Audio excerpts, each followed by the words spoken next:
سلامونه محترمات ملګرو، الله دې وکړي چې ټول به روغ او جوړ یاست او ژوند مو مخ روان وي. د یو نوې ویډیو د یو نوې موضوع سره بیا ستاسو خدمت کې حاضر یم.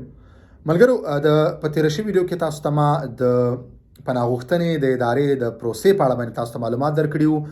بیا ما تاسو ته ویلي چې د پناه غوښتنې پروسه چې کوم دغه په درې قسمه دلته موجوده ده یا په درې کټګریانو کې تقسیم شوې ده، چې اولې پروسې ته ویل کېږي پروسیدور نارمل یا نارمل یا عادي پروسه.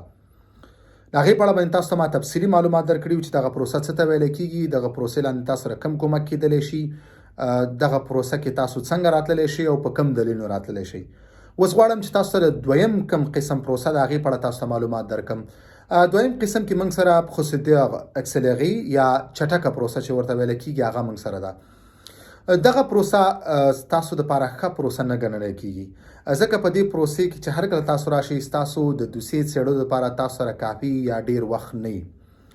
دې نه علاوه وخت نه وي او نه درکولی کېږي. دې نه علاوه هر څوک چې دغه پروسې لاندې راځي دوی سره چې کوم د نغدي پیسو کومک دی هغه ورسره نه کېږي او د سرپناه دپاره دته ځای نه ورکولی کېږي. اوس یو کس په کومو دلایلو په دغه پروسه کې راتللی شي؟ نمبر اول دلیل چې هر کله یو کس فرانسې ته داخل شي او د 90 ورځو کې دلته پناه غوښتنه ونه کړي، یعنې په 3 میاشتو کې د پناه غوښتنه ونه کړي، نو د چټکه پروسه کې راځي. دا د فرانسې قانون دی چې هر کله دلته یو کس داخل شي فرانسه کې باید په 90 ورځو کې دننه د باید پناه غوښتنه وکړي.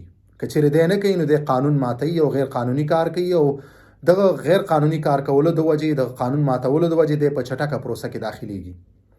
نو هر څوک چې دلته فرانسې داخليږي باید د 90 ورځو کې په 3 میاشتو کې پناه غوښتنه وکړي. که دې ناپله وخت زیاتېږي نو دی بیا په پروسیدور اکسلري کې دی بیا شاملېږي یا په دغه چټکه پروسه کې شاملېږي. دې نه علاوه هر کله چې یو کس ته ترقیخاک ورکړي، نو کله چې یو کس ته ترقیخاک ورکړی شي او بیا دی راځي، نو هغې نه بعد دته بیا په دې په چټکه پروسه کې راځي. دې نه علاوه دریم دلیل چې کوم دی هغه دا دی چې هر کله تاسو د خپل سفر په اړه باندې یا د خپل ځان په اړه باندې تاسو غلط معلومات ورکوئ یا معلومات پټ کوئ یا دروغ معلومات وایي، خپل نوم، تاریخ تولد کې یا نور څه داسې معلومات چې تاسو په اړه باندې یا د سفر په اړه باندې تاسو هغه پټ کوئ او هغه دروغ معلومات دلته ورکوئ، نو تاسو بیا په چټکه پروسه کې شاملېږئ. څلورم دلیل دا دی چې ستاسو د ګوتې نښانونه چې کله تاسو ګوتې لګوئ او دغه ستاسو د ګوتې نښانونه نه لګېږي، یعنی بعض داسې حالتونه جوړیږي یا خپله دغه کس ته حالت داسې حالت جوړ کړي د خپلو ګوتو سره چې د یا د خپلو لاسونو سره چې د ګوتې نښانونه نه لګېږي، نو په دغه حالت کې هم دغه کس چټک پروسه کې داخلېدلی شي.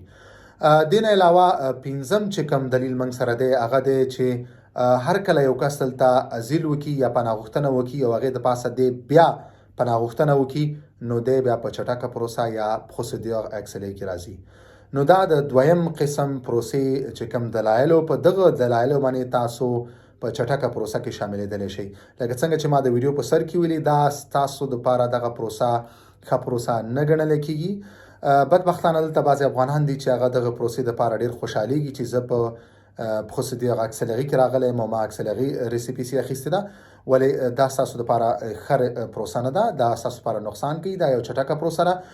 په دې پروسه کې ستاسو دوسیې څېړلو دپاره کافي یا ډېر وخت نه وي چې ستاسو دوسیه وڅېړلی شي، نو دې دپاره ستاسو فیصله ډېر زر کېږي او دغه ستاسو دپاره یو ښه پروسه نه ده. نو ملګرو، زما نننۍ ویډیو همدومره وه. په دریم قسم چې کوم پروسه ده په هغې اړه باندې به زه راتلونکي ویډیو کې تاسو ته معلومات در کوم.